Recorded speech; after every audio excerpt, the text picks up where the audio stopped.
the sound. Here we go. Ready? Special sound.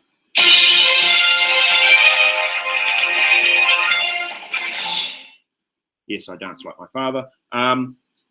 Here's what we're going to be doing. We're going to be moving on into a slightly different topic, but within the same topic. So a subunit within the unit. All right. So, excuse me. In the classroom, I have posted the link to the Nearpod. And what I will do is jump to the screen. Like so. And jump to the Nearpod. Like so.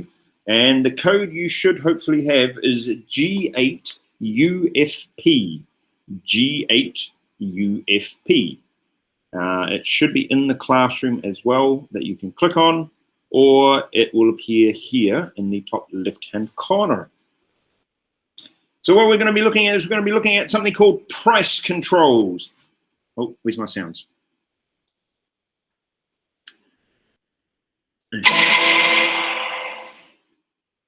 Price controls.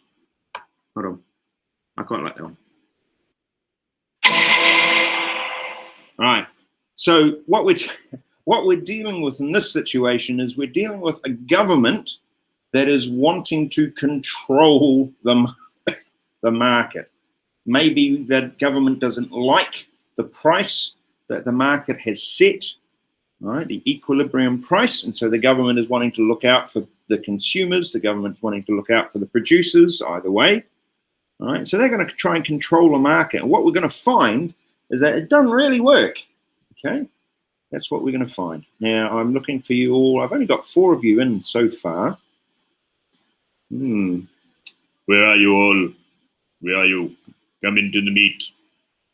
Come in, Nearpod. All right, so jump into the Nearpod. Code is G8UFP. The code is in the classroom, as well as being here on said screen. All right, so let's have a quick look. Let's start, because that's how you move forward. All right, we're going to be talking, yes, equilibriums and disequilibriums. We're going to be talking surpluses and shortages. We're familiar with those ideas. We're going to be talking something about efficiency and inefficiency, slightly different terminologies that you might be used to. And we're going to be talking about something called a maximum price and something called a minimum price. All right. So a price ceiling and a price floor. This might be brand new terminology to you all.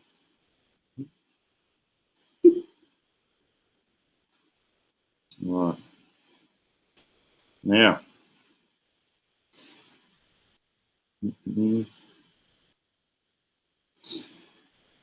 Now, key thing to think about is what's called an interrelationship between different markets. All right, that's something to note. And there's, again, some terminology in here that will be very useful for us to know. All right, so we talked about complement goods. Well, what we can say here is that if something happens in one market, it's going to lead to changes in another market. So complement goods that we've talked about already, that is known as joint demand. There's demand for both products. We've also talked about substitute goods. That tends to be known as competitive demand. So those are products that are in competition with each other. Then there's something slightly different. There's something called derived demand, which isn't the demand that you have when you go for a derive. Hold on.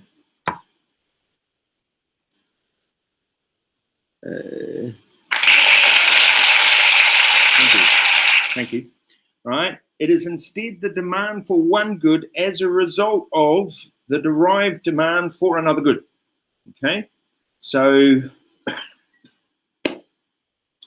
there's an increase in demand for houses, and so there's an increase in demand for the people who build the houses, or if you like, there's an increase in demand for the wood that's used to make the houses. Yeah. Here's one, you've probably come across this word before, composite demand. That's where the good that's demanded can have 2 or more distinct uses, all right? Okay, so it can be that you've bought it for this purpose, or maybe you're going to use it for that purpose. So we classify that as composite demand. Then there's another terminology. Woo, we're full of terminology today. Joint supply, all right? Yeah, I know in New Zealand that would cause some ripples, all right, within some of the kids. But joint supply is when there are two or more goods produced together, all right? Where there is a change in supply of one of those goods leads to a change in supply of the other. Complement goods, substitute goods, derived demand, composite demand, joint supply. So 5 new terminologies already. It is indeed a Terminology Tuesday.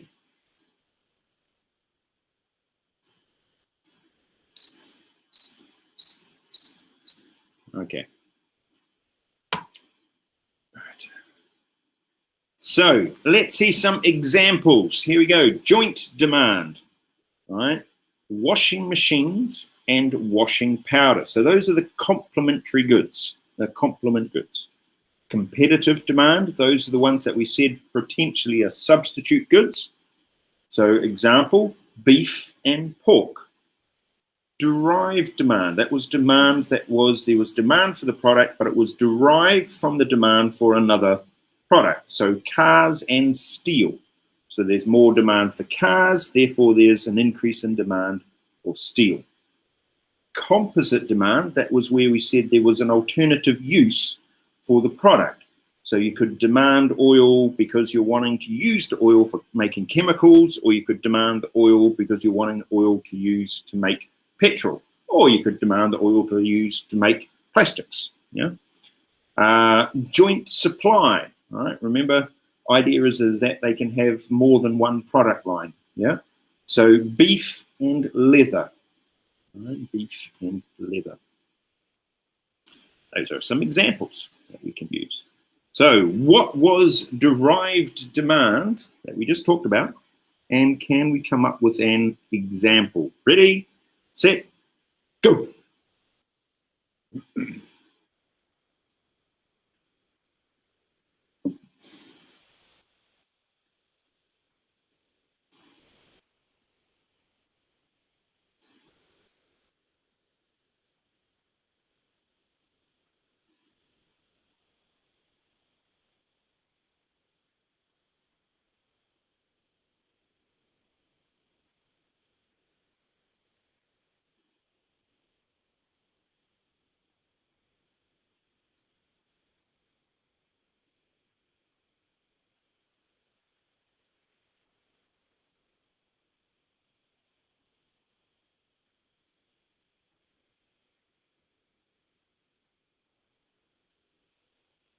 All right, so have a go.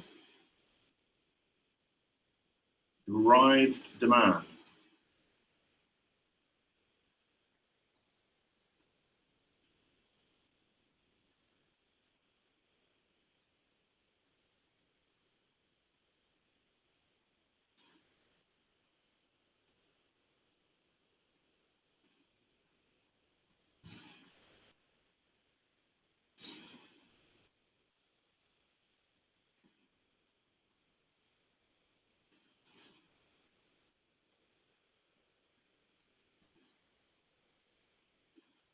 Yeah, okay.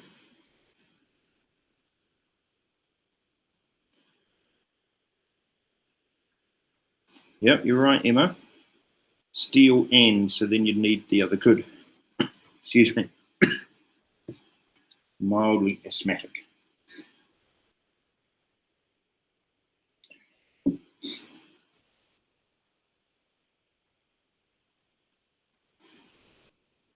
All right, another few seconds for the rest of you.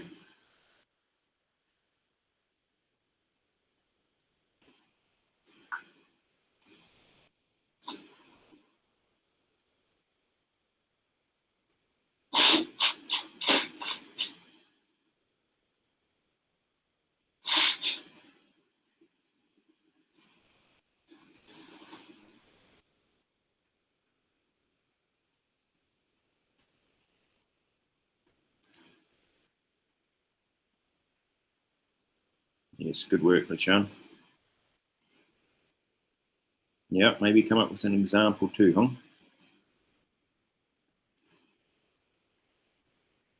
Yes, okay.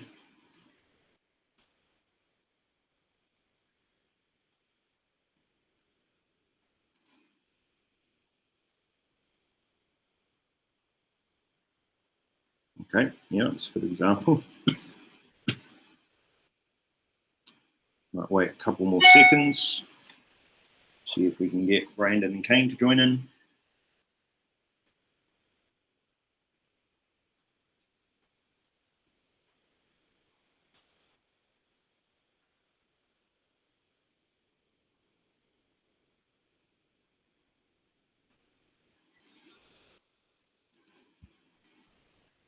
Yeah, good work, Kane.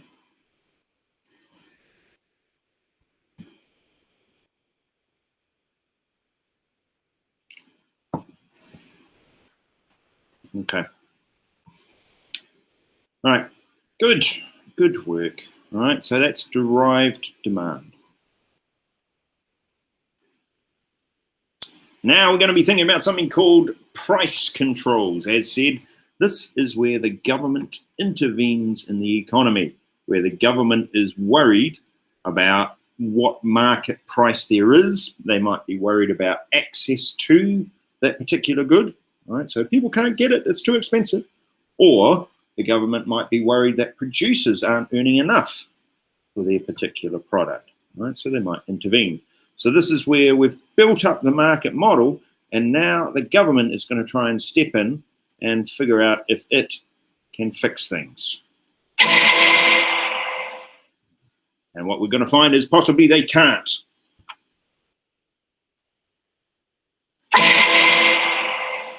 Yeah, I'm enjoying that. Probably a little bit too much.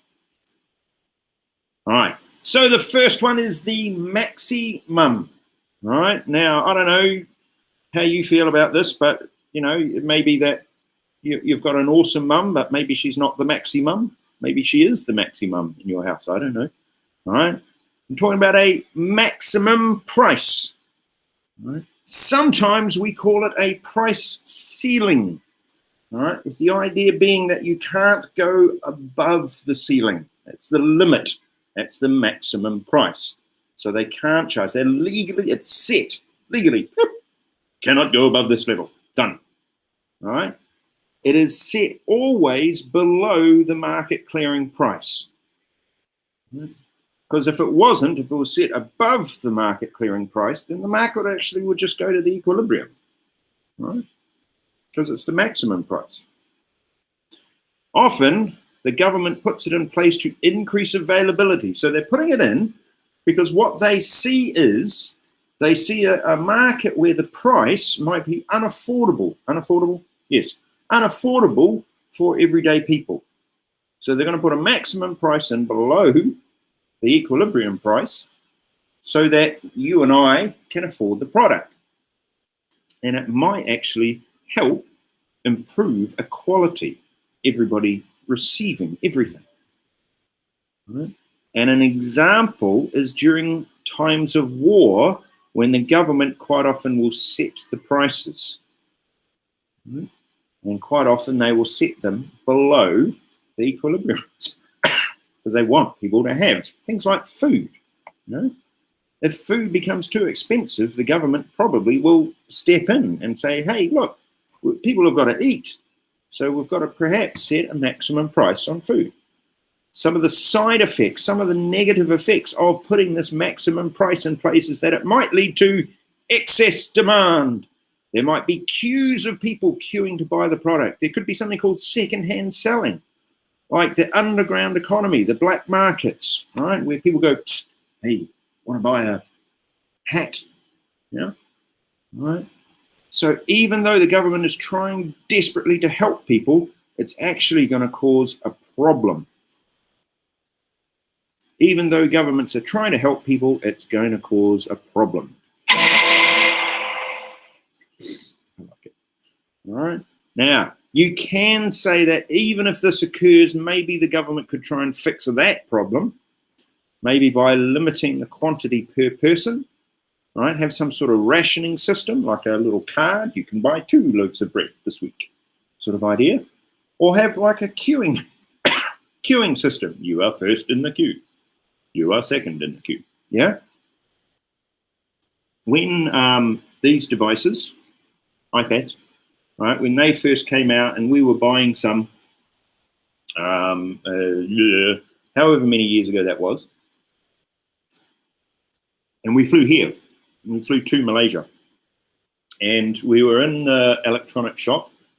It was an electronic shop in a place called The Curve. You may have heard of The Curve, right? And we were there trying to buy iPads because they were very expensive in New Zealand. They were cheaper here, so we were buying them here, okay, whilst we were on holiday.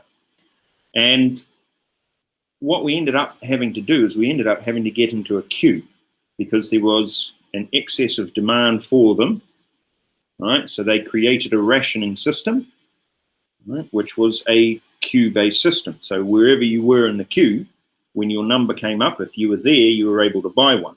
If your number came up and you were no longer in the queue, you couldn't buy it.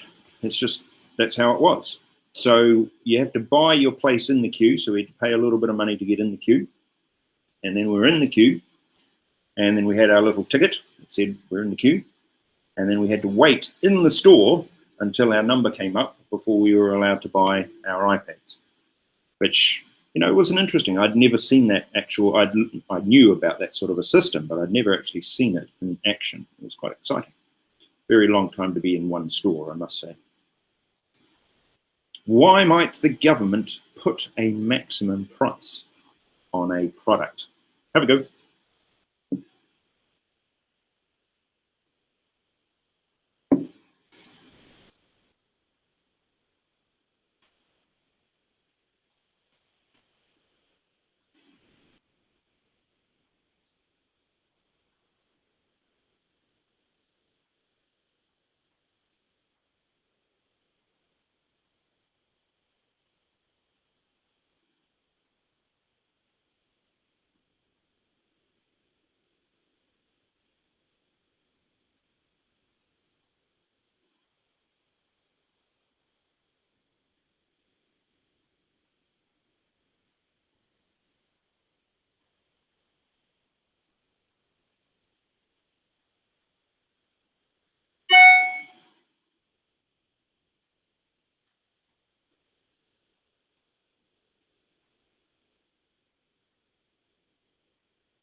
Right, have a go.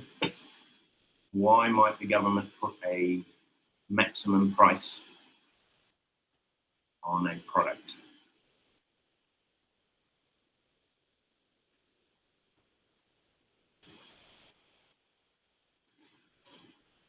Yes, very good, Emma. It's absolutely right. Very high price. Yeah. Yes, absolutely, Hon. Well done.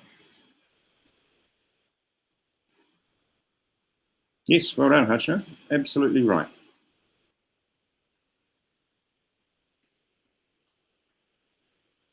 Wait a couple more minutes.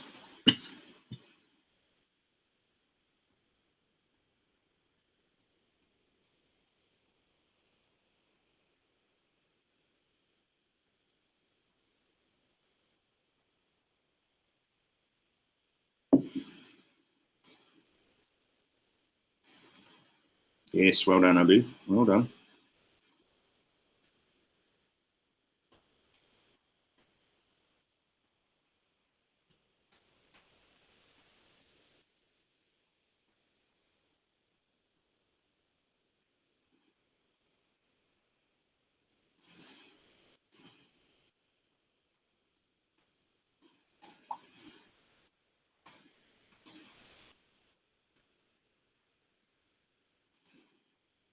Yeah, so you're wanting the price to be affordable. Right? So to keep prices of necessary goods affordable for everybody or affordable for lower income earners, something along those lines. But well done, Game.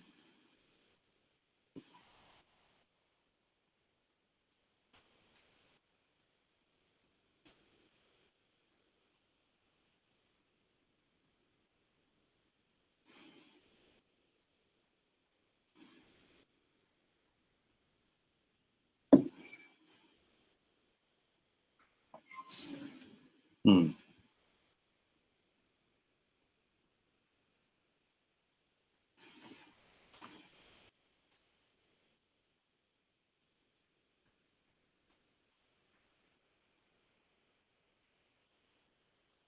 Gonna have a go, Brandon?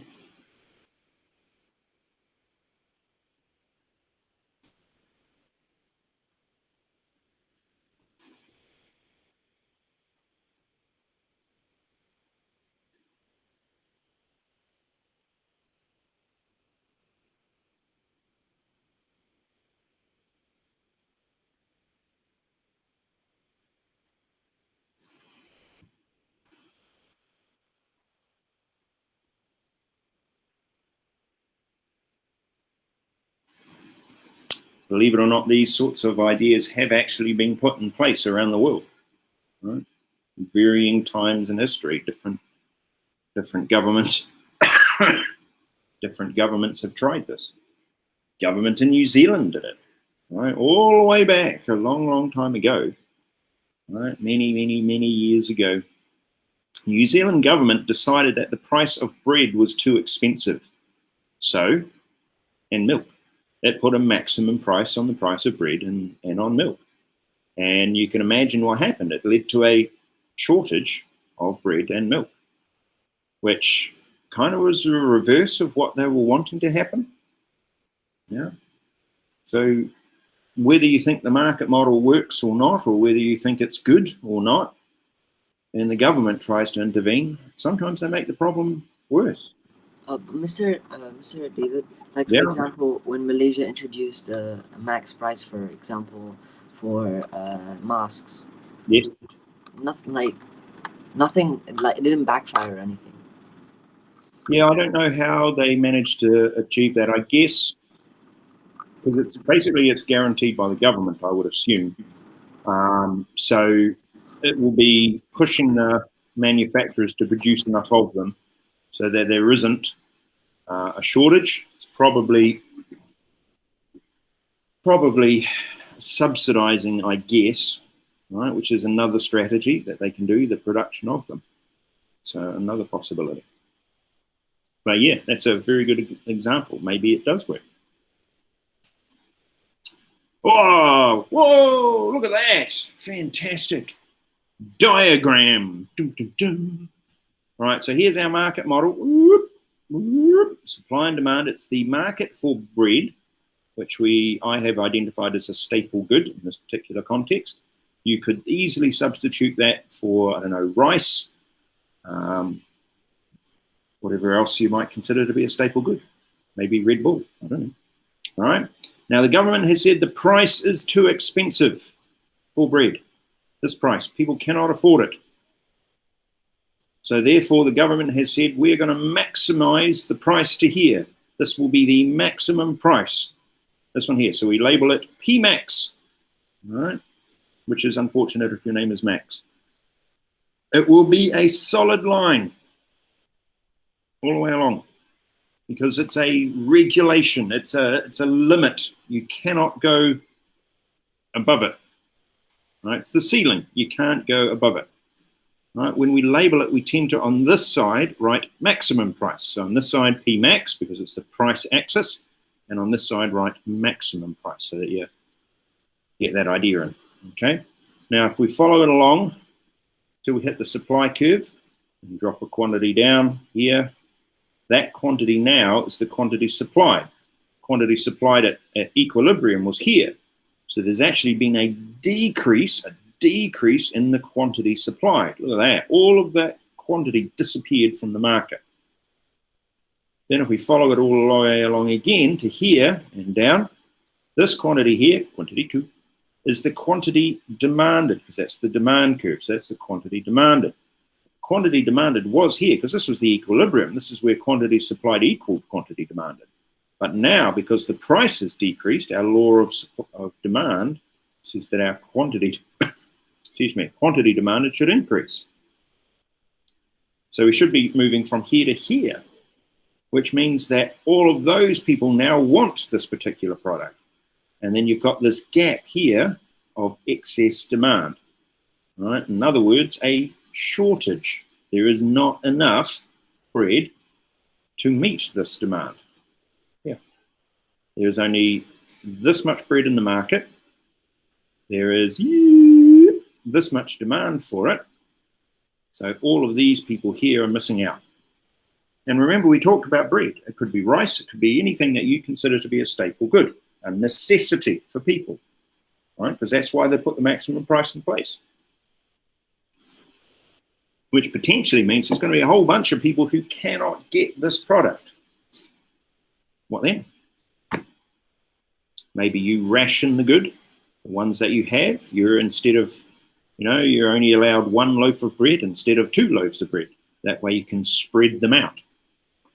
Or you're allowed a loaf of bread on Monday, and you're allowed a loaf of bread on Tuesday, and you're allowed a loaf of bread. Again, spreading them out. It's possible.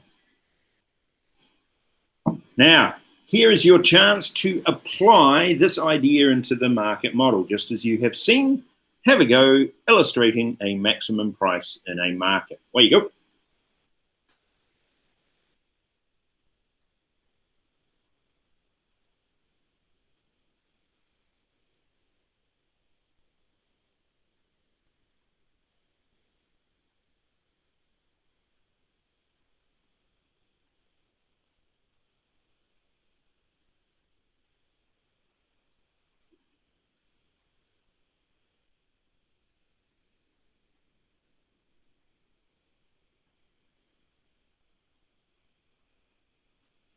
Good work. Keep going.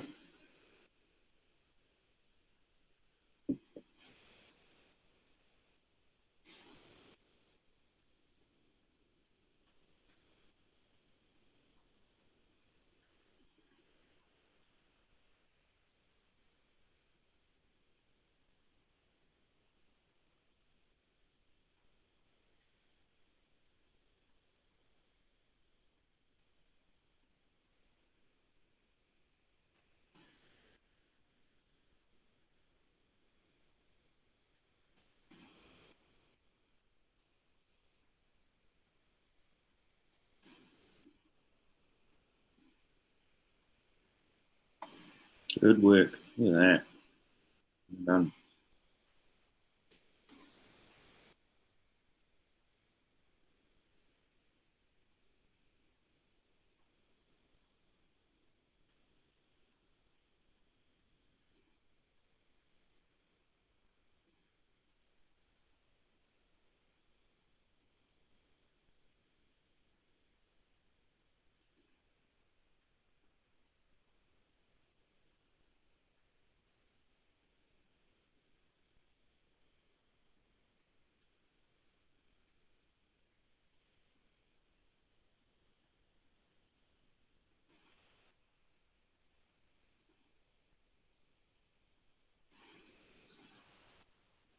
All right.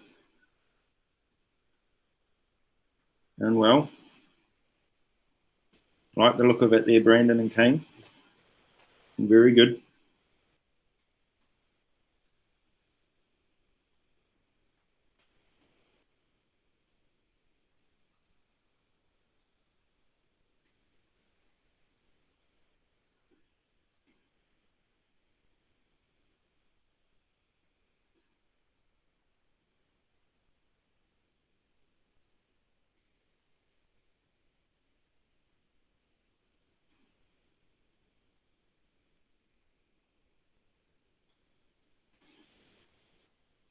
Good.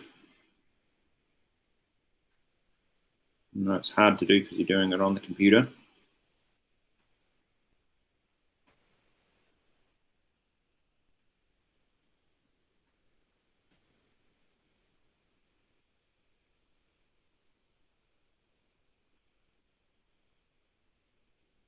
Look at that, Emma. That's very good.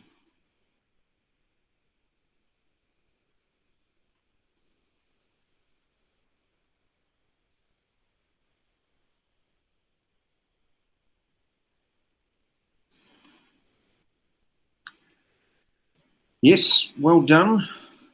Well done, Lishan. Good. I might put, Pmax here. and might be an idea to just illustrate on the quantity axis as well if we can, but I know it's difficult because it's on the computer, but very good. Oh, see, look. Fantastic, well done. All right, so that's done really well, Emma. Good. Very good. Good work, Brandon. All right. All right, just to finish it off, you could put like the equilibrium price there. You could put the quantities down in here, quantity 1, quantity 2, quantity 3, something along those lines. Right. I know, it's doing it on the computer, so it's a bit of a pain. But if you were to do it, for real, it would be good to have a go at that.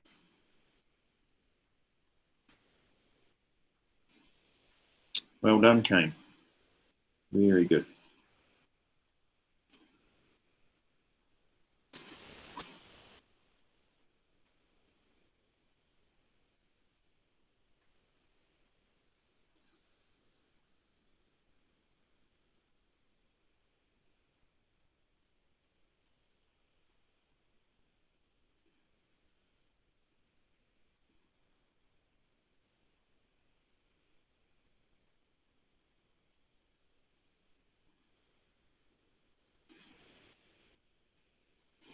You've got to remember that we talked about this quite some time ago. We talked about how there were different market systems. There were different ways that we could possibly answer the what, the how, and for whom questions. And we talked about how there was a market model, supply and demand. We didn't know that at the time, but supply and demand. And we talked about how there might be a government or a command-based economy. So this is the government attempting to command a market to do what the government wants. And here's why economists tend to suggest that when the government attempts, right, you're going to see a failure occurring. Okay?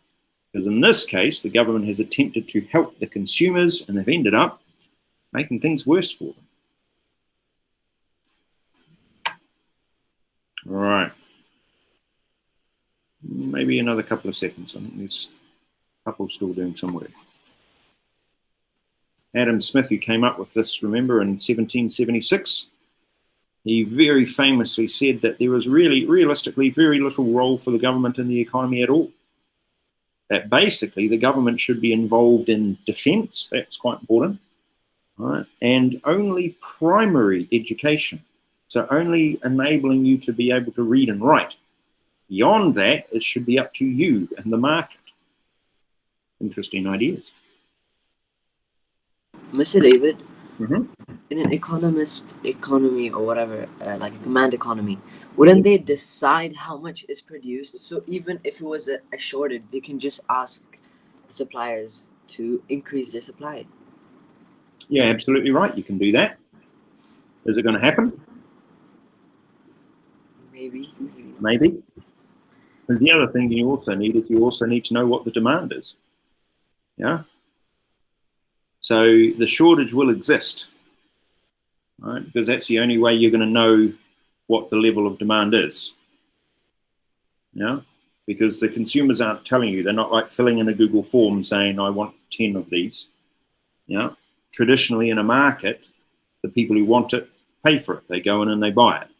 But if the government is deciding, then the government comes out with a number, and the government says, we think this should be the price. At that price, this is the quantity. Yeah. Now, if the government was to say, we want this quantity produced at this price, a whole lot of these businesses are going to say, well, we can't afford that. So then the government is then going to have to potentially pay those businesses to, a big subsidy in order to shift their supply curve over this way so that they can actually supply it. And that's what does happen. Absolutely. In order to achieve what the government wants, they can do that. They really can. Yeah. Or you could find that because this is quite expensive to produce, this quantity, the business might say, okay, well, we'll produce them, but, don't expect them to have lots of different colors.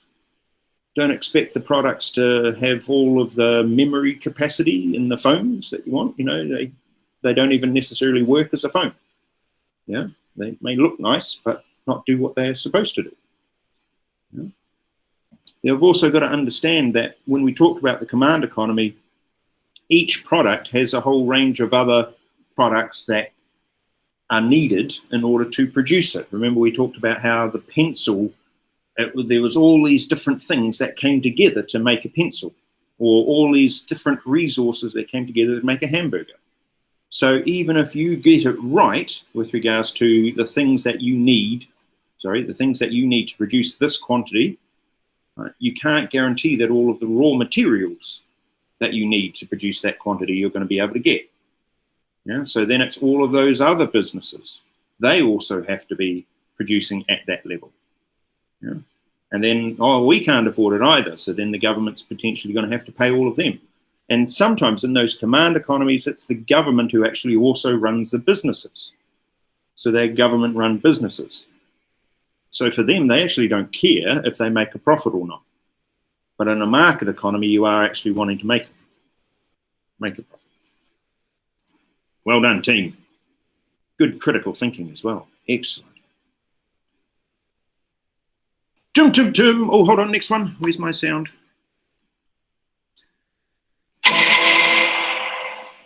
That's not all, because we also have a minimum price. Now, I don't know about you, but yeah, okay. Scary admission, I'm actually the tallest member of my family. I know, scary, I know, but I am. All right. Therefore, it is possible for me to consider my mum a mini mum. In any case, hold on.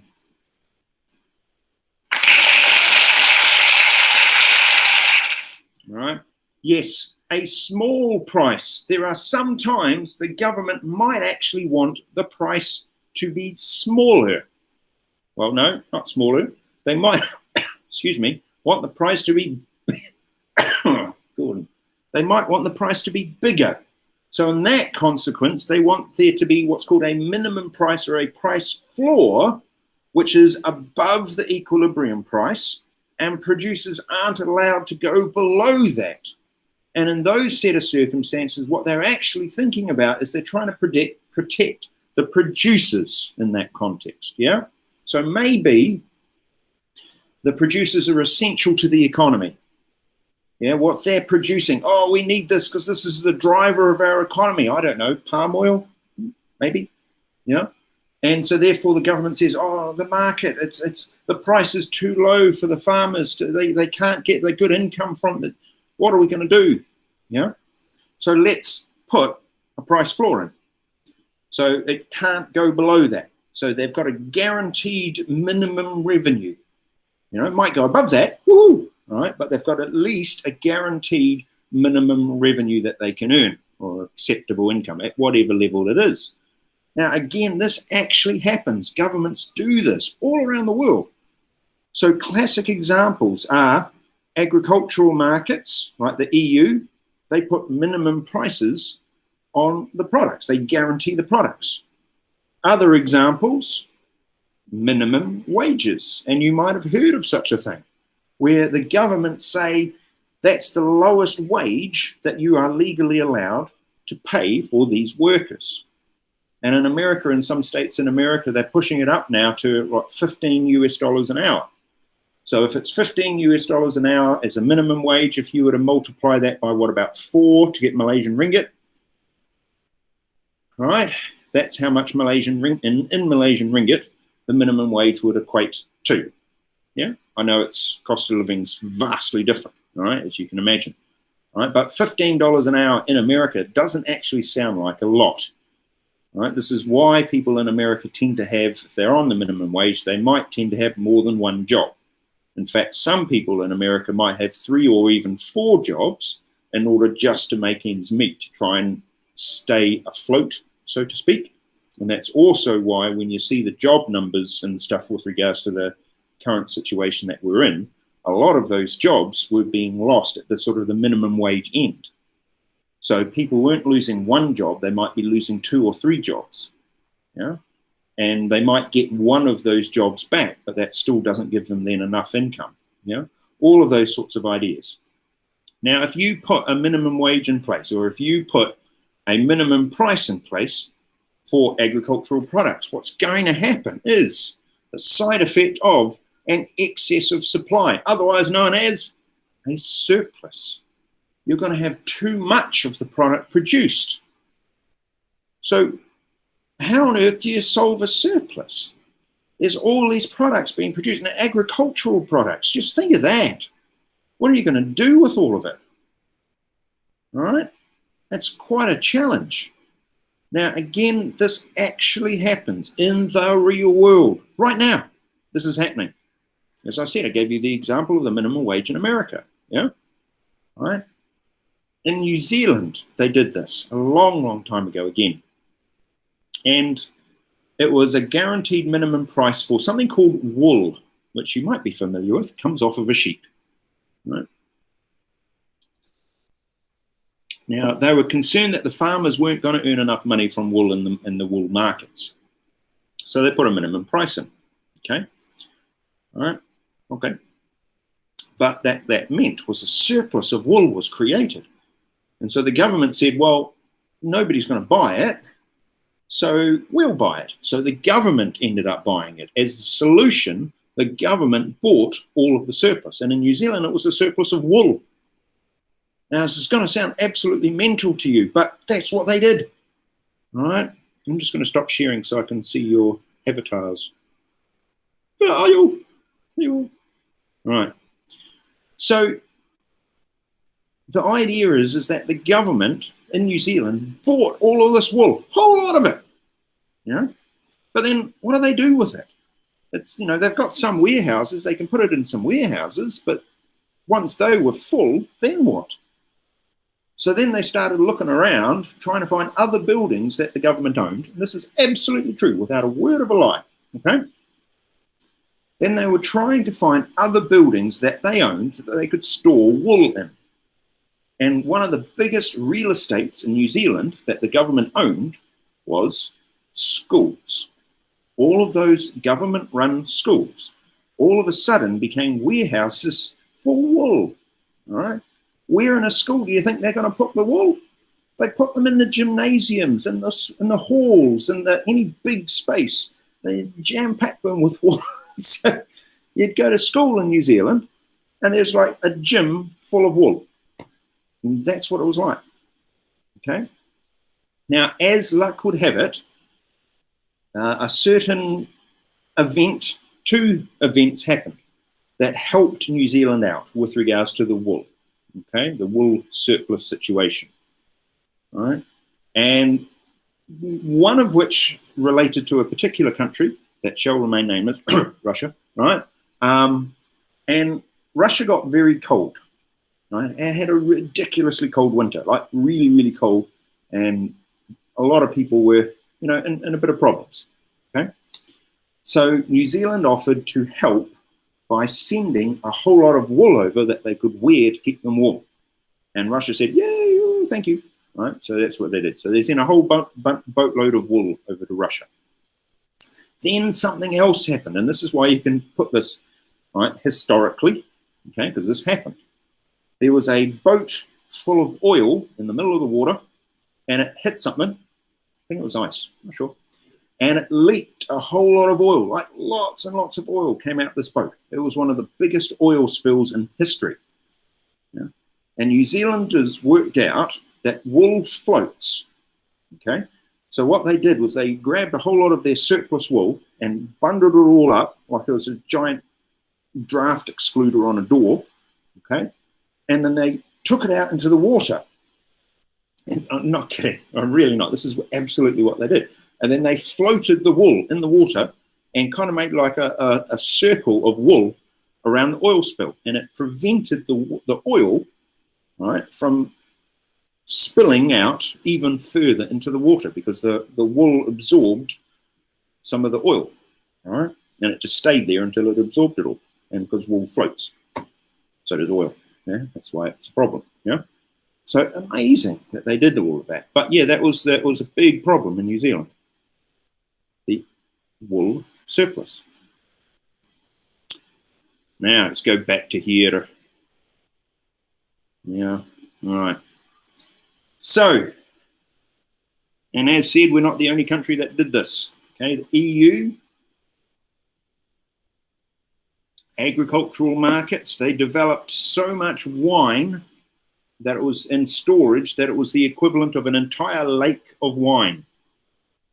That's why in some economics textbooks, when they talk about this, they'll talk about the wine lake.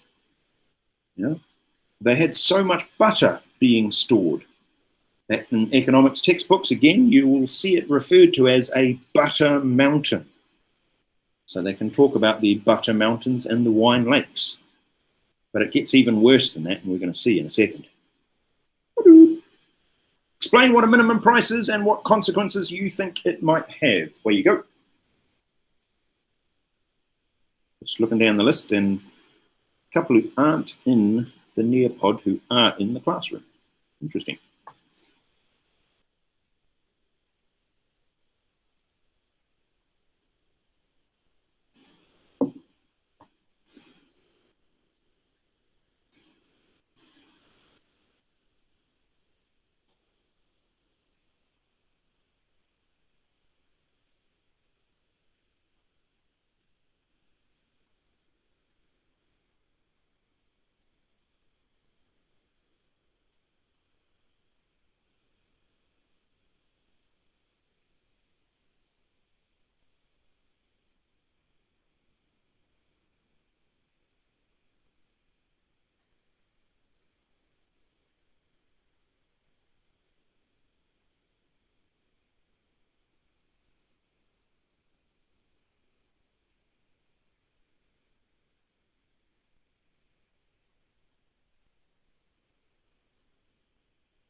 All right, here we go.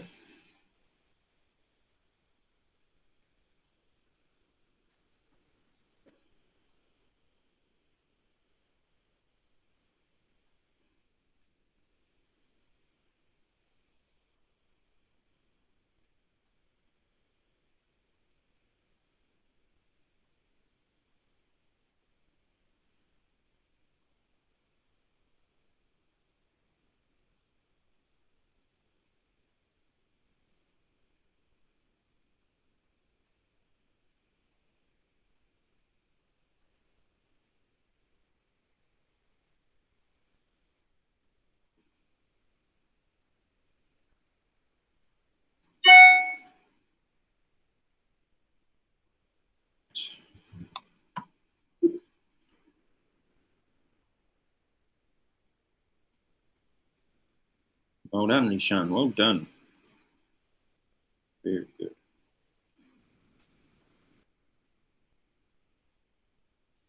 Yes, very good, Ali.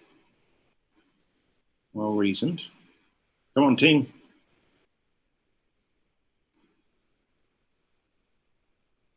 Yes, that's right. Emma, that's right. That's what it is. The question was, yeah, what is a minimum price? Yeah, well done. And what kind of another few seconds. The rest, yeah.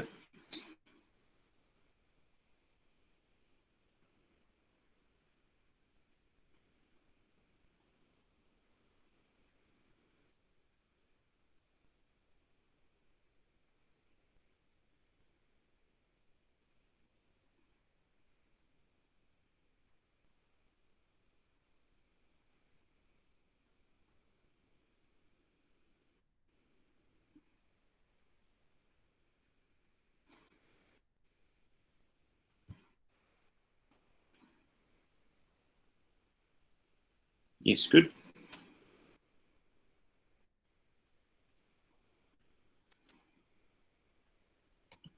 Okay, good.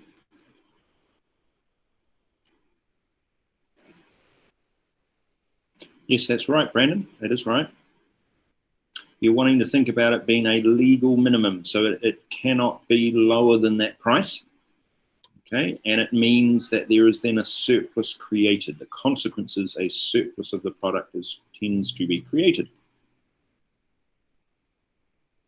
All right. Okay, so let's have a wee look at the diagram. All right, there it is.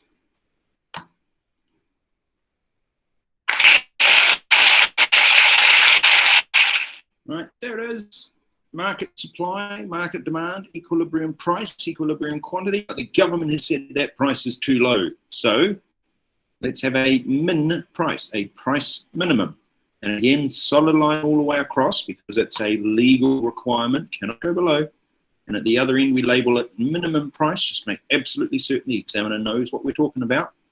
And at this price, look, it's more expensive than it was at the equilibrium. So down here, this is the demand curve. So that's the quantity demanded. So they were demanding this quantity.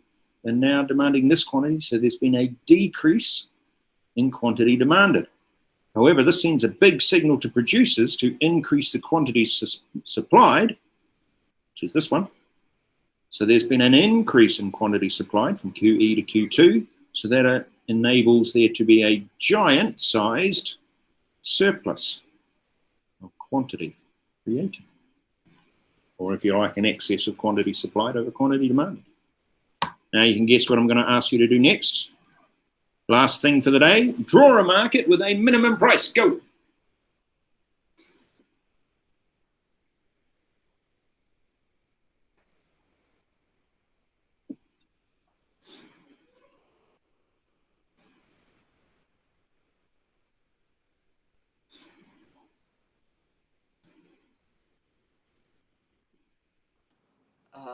Mr. David, I'm gonna join your second device because it's easier to write on.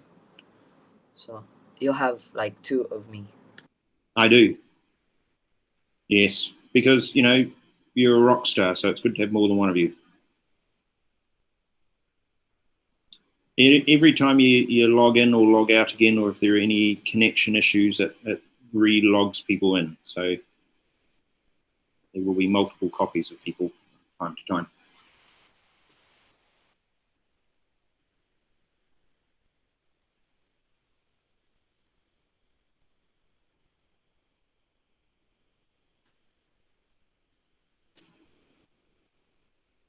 Good work going on.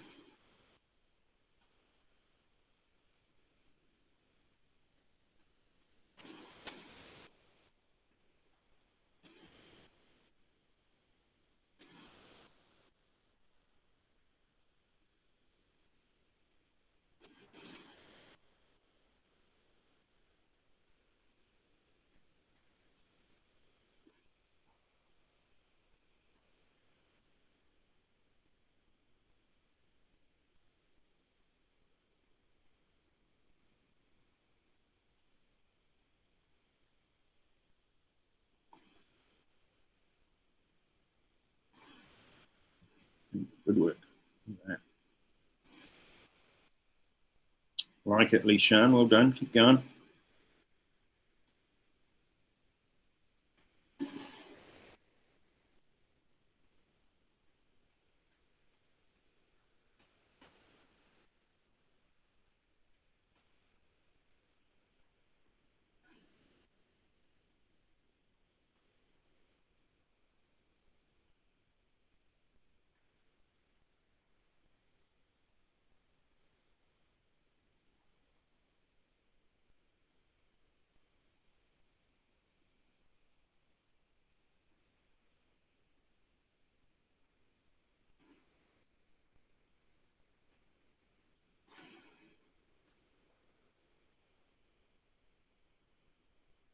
Work.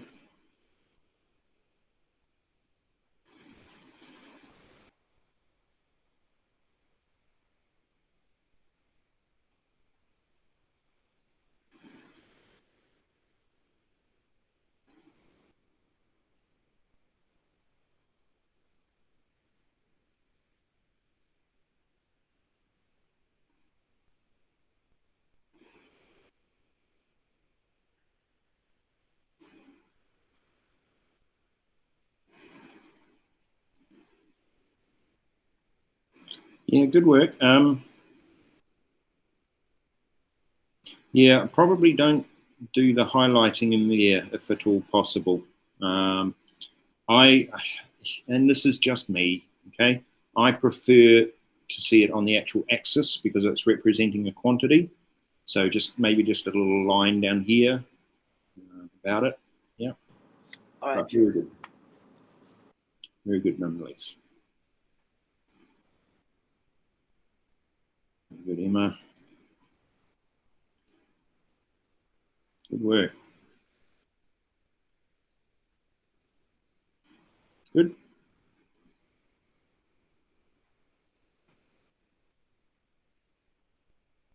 Very good.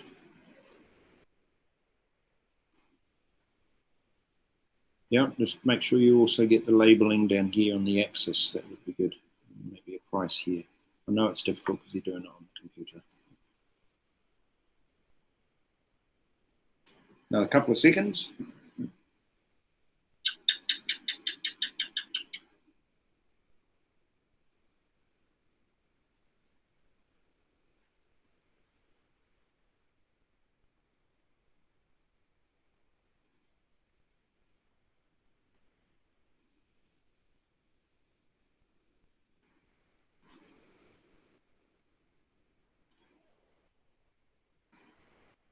Good work, Brandon.